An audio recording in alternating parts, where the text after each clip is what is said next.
আসসালামু আলাইকুম, স্বাগত জানাচ্ছি আরটিভির মধ্যাহ্নের সংবাদে। আপনাদের সঙ্গে আছি আমি ফারিয়া শারমিন। সাধারণ মানুষের আকাঙ্ক্ষার প্রতিফলন করছে বিএনপি সরকার। মেধা নির্ভর, আত্মবিশ্বাসী ও সৃজনশীল মানব সম্পদ গড়ে তুলতে সরকার বদ্ধপরিকর বলে জানিয়েছেন প্রধানমন্ত্রী তারেক রহমান। বলেন, প্রত্যাশিত দেশের জন্য মেধাবী, দক্ষ ও জনবান্ধব প্রশাসনের কোনো বিকল্প নেই। বিয়াম ফাউন্ডেশনের ৩য় ভবনের ভিত্তিপ্রস্তর স্থাপন অনুষ্ঠানে এসব কথা বললেন প্রধানমন্ত্রী। আরও জানাচ্ছেন শামীম চৌধুরী। যাত্রা শুরু করেছিল সরকারি কর্মকর্তা কর্মচারীদের পেশাগত দক্ষতা বৃদ্ধি, উন্নয়ন, প্রশাসন ও ব্যবস্থাপনায় প্রশিক্ষণের জন্য শীর্ষস্থানীয় স্বায়ত্তশাসিত প্রশিক্ষণ ও গবেষণা প্রতিষ্ঠান বিয়াম ফাউন্ডেশনের ৩য় ভবনের ভিত্তিপ্রস্তর স্থাপন অনুষ্ঠানে যোগ দেন প্রধানমন্ত্রী তারেক রহমান।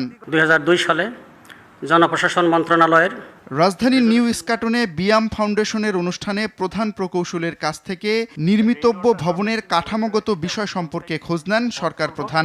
এটাকে স্যার রিইউজ করব, আর যেটা সারপ্রাইজ হবে পাশেই স্যার আমাদের ফ্রেশ যেটা ওয়াটার আছে, পাশেই স্যার লেক আছে, লেকে আমরা পরে প্রধান অতিথির বক্তব্যে প্রধানমন্ত্রী বলেন, বিএনপি সরকার বরাবরই দেশে একটি প্রশিক্ষিত জনপ্রশাসন দেখতে চেয়েছে এবং ভবিষ্যতেও দেখতে চায়। বিয়ামের প্রতিষ্ঠাকাল থেকে বর্তমান সালগুলো দেখলে তা প্রমাণিত। বিয়ামের প্রতিষ্ঠা থেকে শুরু করে আজ পর্যন্ত অগ্রযাত্রার দিন তারিখগুলো প্রমাণ করে দেশ এবং জনগণের স্বার্থে বিএনপি সরকার বরাবরই একটি সুদক্ষ এবং প্রশিক্ষিত জনপ্রশাসন দেখতে চেয়েছে এবং দেখতে চায় ভবিষ্যতে। এই ভবন শুধু একটি অবকাঠামো নয়, এটি হয়ে উঠুক জ্ঞান চর্চা, নেতৃত্ব বিকাশ এবং অভিজ্ঞতা বিনিময়ের একটি প্রাণবন্ত কেন্দ্র। সরকার প্রধান বলেন, জুলাই সনদের প্রতিটি দফা বাস্তবায়ন করা হবে। ২০২৪ সালের জুলাই আগস্টের গণ অভ্যুত্থানে আবারও স্পষ্ট করে দিয়েছে এই রাষ্ট্রের মালিক এই দেশের জনগণ। সুতরাং জনপ্রশাসনের কর্মকর্তা হিসাবে রাষ্ট্রের মালিক জনগণের স্বার্থ এবং কল্যাণ নিশ্চিত করা আপনাদের প্রধান দায়িত্ব। জনপ্রশাসনের কর্মকর্তা কর্মচারীদের জনগণের বন্ধু ও সেবক মনোভাবের হওয়ার আহ্বান জানান প্রধানমন্ত্রী। আমরা একটি বাংলাদেশ গড়তে চাই যেখানে উন্নয়নের সফল সমাজের প্রতিটি স্তরে ধীরে ধীরে পৌঁছবে। বৈষম্য কমে আসবে, এক পর্যায়ে ইনশাল্লাহ থাকবে না। আপনাদের প্রতি আমার আহ্বান, নিজেদেরকে শুধু প্রশাসনিক কর্মকর্তা হিসেবে নয়, বরং জনগণের সেবক এবং বন্ধু হিসাবে ভাবুন। এর আগে বিয়াম ফাউন্ডেশন প্রশিক্ষণ কাম অডিটোরিয়াম ভবনের ভিত্তিপ্রস্তর স্থাপন করেন প্রধানমন্ত্রী। শামীম চৌধুরী, আরটিভি, ঢাকা। জুলাই শহীদ পরিবারের সদস্য জুলাইয়ের যোদ্ধাদের নিয়ে সমাবেশ করছে বাংলাদেশ জামায়াত ইসলামী। রাজধানীর সরওয়ার্দী উদ্যানে এই সমাবেশে দলটির আমির ও বিরোধী দলীয় নেতা ডক্টর শফিকুর রহমান সহ ১১ দলের শীর্ষ নেতারা যোগ দিয়েছেন। ২০২৪ সালের গণ অভ্যুত্থানে নিহতদের পরিবারের সদস্য ও আহত জুলাই যোদ্ধারা সমাবেশে অংশ নিয়েছে। গণভোটের রায় বাস্তবায়নের দাবিতে রাজধানী সহ সারা দেশে বিক্ষোভ মিছিল ও সমাবেশ করে আসছে জামায়াত ইসলামী নেতৃত্বাধীন ১১ দলীয় নির্বাচনী ঐক্য।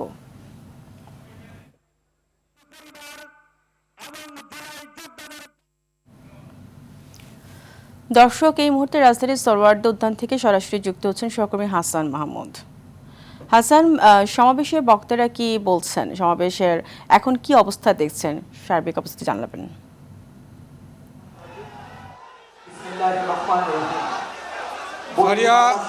রাজধানীর সোহরাওয়ার্দী উদ্যানে কিন্তু সকাল 10টা থেকে শুরু হয়েছে জামায়াতে ইসলাম আয়োজিত গণভোটের গণরায় বাস্তবায়নের দাবিতে এই যে মহাসমাবেশ। এখানে জুলাই শহীদ পরিবারের সদস্য এবং জুলাই যোদ্ধারা অংশ নিয়েছেন। ইতিমধ্যে বক্তব্য রেখেছেন জুলাই পরিবারের সদস্য এবং জুলাই যোদ্ধারা। তারা কিন্তু বারবারই বলেছেন তাদের যে বুকের তাজা রক্ত ঢেলে দিয়ে 24-এর যে জুলাই, এই জুলাই তারা এনে দিয়েছেন। এই জুলাইয়ের কারণেই কিন্তু আজকের এই গণতান্ত্রিক পরিবেশ, যে নতুন সরকার সেটি নির্বাচিত হয়েছেন। এবং এই যে নতুন সরকার তাদের যে গণভোটের রায় বাস্তবায়ন করছেন না, এমন অভিযোগ করে কিন্তু তারা হুঁশিয়ারি দিয়েছেন এবং বলেছেন যেন খুব দ্রুতই গণভোটের রায় বাস্তবায়ন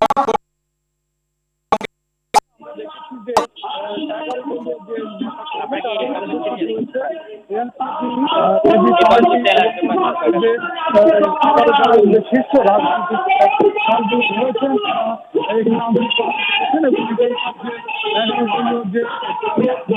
তারা কিন্তু বক্তব্য রাখছেন এবং ধন্যবাদ আপনাকে। নানা ভোগান্তির পর জ্বালানি তেলের দাম বাড়লেও তেমন একটা ভোগান্তি কমেনি। এখনও তেল নিতে 4 থেকে 5 ঘন্টা সময় লাগছে। তবে আগে যেখানে 8 থেকে 10 ঘন্টা লাগতো সেই সময় কিছুটা কমে এসেছে। কিন্তু বিষয়টিকে এখনও স্বাভাবিকভাবে দেখছে না চালকরা। তারা বলছেন তেলের দাম বৃদ্ধির পরও সরবরাহ বাড়েনি। তেলের ঘাটতি না থাকলে সরকার সরবরাহ বাড়তে সমস্যা কোথায় এমন দাবি তাদের।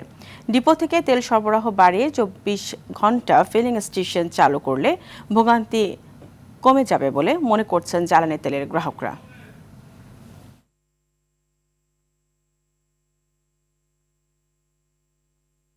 প্রায় 150 গাড়ি পিছু, আগে তো 300 প্লাস ক্রস ছিল, তো আগে থেকে একটু চাপটা একটু কম। আগে তেলের যেভাবে দামটা একসাথে 20 টাকা বাড়ায় ফেলছে, এটা আমাদের জন্য, নিম্ন আয়ের কর্মচারীদের জন্য বা নিম্ন আয়ের মানুষের জন্য খুব একটা দুর্বিষণ জীবনযাপন করা লাগতেছে। দাম বাড়ানোর টাইমেও যেরকম, বাড়ানোর আগেও যেরকম ছিল, বাড়ানোর পরও সেই সিরিয়াল দায়িত্ব আছে। এর তো কোনো পরিবর্তন আমি দেখতে পাচ্ছি না। এই মুহূর্তে রাজধানীর আসাদগেট থেকে সরাসরি যুক্ত হচ্ছেন সহকর্মী বিপুল দেব রায়। বিপুল, পাম্পে তেলের চাহিদা ও সরবরাহ কেমন দেখছেন, গ্রাহকরা কি বলছেন?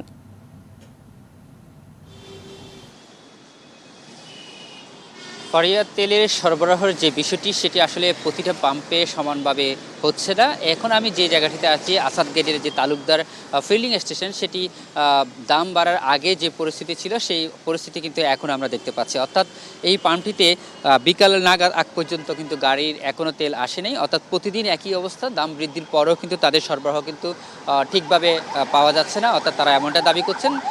আপনাকে ক্যামেরার চোখে যে দেখানোর চেষ্টা করছি, এখানে যে গাড়ির লাইনগুলো আছে, মোটরসাইকেল এবং প্রাইভেট কার সহ অন্যান্য যে গাড়িগুলো, সেগুলো আসলে বিকাল নাগাদ অর্থাৎ সন্ধ্যার দিকে তেল নেওয়ার জন্য এই সিরিয়ালটা দেওয়া হয়েছে। তার মানে বুঝতেই পাচ্ছেন যে আসলে সকাল থেকে এবং ভোর রাত থেকে যে লাইনগুলো আছে এখনও পর্যন্ত সেই লাইনগুলো রয়েছে। অর্থাৎ কখন নাগাদ তেলের গাড়ি আসবে তারা তারপর সেই তেল নিতে পারবে।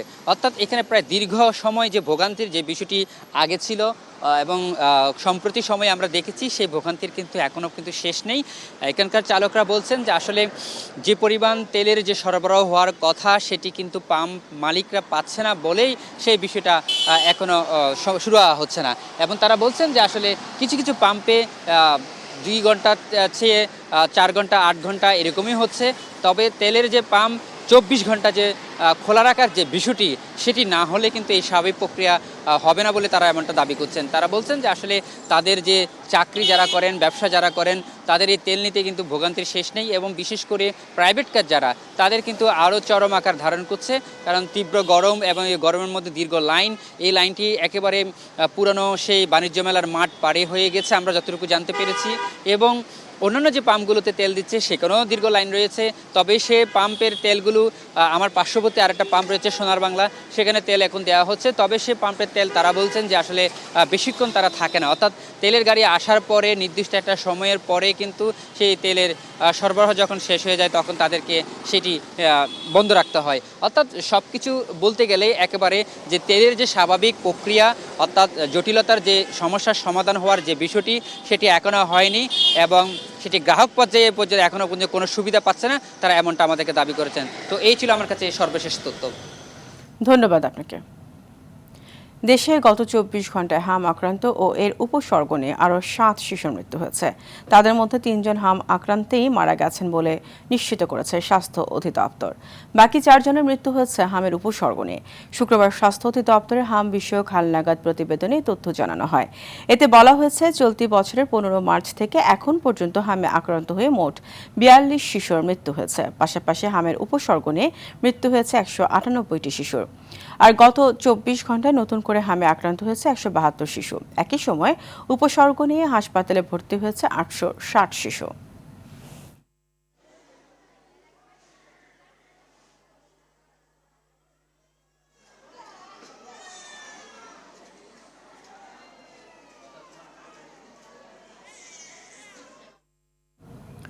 এদিকে কমছে না হামের সংক্রমণ। হামের উপসর্গ নিয়ে গত 24 ঘন্টায় রাজশাহী মেডিকেল কলেজ হাসপাতালে চিকিৎসাধীন অবস্থায় আরও এক শিশুর মৃত্যু হয়েছে।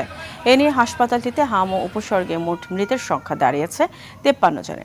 হাসপাতালটিতে 144 জন শিশু চিকিৎসাধীন রয়েছে। একদিনে নতুন করে 10 জন শিশু হামের উপসর্গ নিয়ে ভর্তি হয়েছে। একই সময়ে সুস্থ হয়ে বাড়ি ফিরেছে 4 জন। রোগ প্রতিরোধ ক্ষমতা কম থাকা শিশুদের অবস্থা জটিল হচ্ছে বলে জানান চিকিৎসকরা।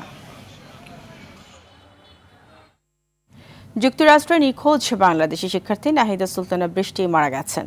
বিষয়টি নিশ্চিত করেছেন তার বড় ভাই জাহিদ হাসান প্রান্ত। শনিবার সকালে সামাজিক যোগাযোগ মাধ্যমে ফেসবুকে দেয়া এক পোস্টে তিনি এই তথ্য জানান। বৃষ্টি নোয়াখালী বিজ্ঞান ও প্রযুক্তি বিশ্ববিদ্যালয়ের apply chemistry and chemical engineering বিভাগের 13তম ব্যাচের সাবেক শিক্ষার্থী ছিলেন। এর আগে মার্কিন যুক্তরাষ্ট্রে 10 দিন ধরে নিখোঁজ আরেক শিক্ষার্থী জামিল আহমেদ লিমনের লাশ উদ্ধার করেছে পুলিশ।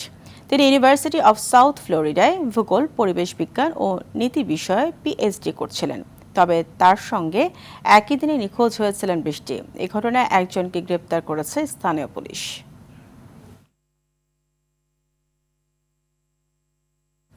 আন্তর্জাতিক প্রসঙ্গ। হরমুজে মার্কিন অবরোধের কারণে থমকে গেছে শান্তি চুক্তির আলোচনা। যুক্তরাষ্ট্রের সঙ্গে সরাসরি বৈঠকের সম্ভাবনা নাকচ করে দিয়েছে ইরান। চুক্তির প্রস্তাব পৌঁছে দিতে আব্বাস আরাঘচি পাকিস্তান সফরে গেছেন বলে জানিয়েছে দেশটির পররাষ্ট্র দপ্তর। তবে ইরান সরাসরি আলোচনার প্রস্তাব দিয়েছে বলে দাবি হোয়াইট হাউসের। তারা জানিয়েছেন শনিবার ইসলামাবাদে পৌঁছাবে মার্কিন প্রতিনিধি দল। বিস্তারিত জানাচ্ছেন বিনিয়ামিন।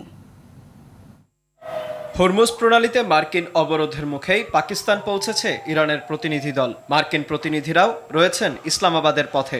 এমন পরিস্থিতিতে আবারও শান্তি আলোচনার সম্ভাবনা দেখা দিলেও যুক্তরাষ্ট্রের সঙ্গে কোনো বৈঠকের পরিকল্পনা নেই বলেই জানিয়েছে ইরান। ইরানের পররাষ্ট্র মন্ত্রণালয়ের মুখপাত্র ইসমাইল বাঘাই বলেন, চুক্তি নিয়ে ইরানের প্রস্তাব পাকিস্তানের কাছে পৌঁছে দিতে ইসলামাবাদ সফরে গিয়েছেন আব্বাস আরাঘচি। সেখানে শুধু পাকিস্তানের উচ্চপদস্থ কর্মকর্তাদের সঙ্গেই বৈঠক করবেন তিনি।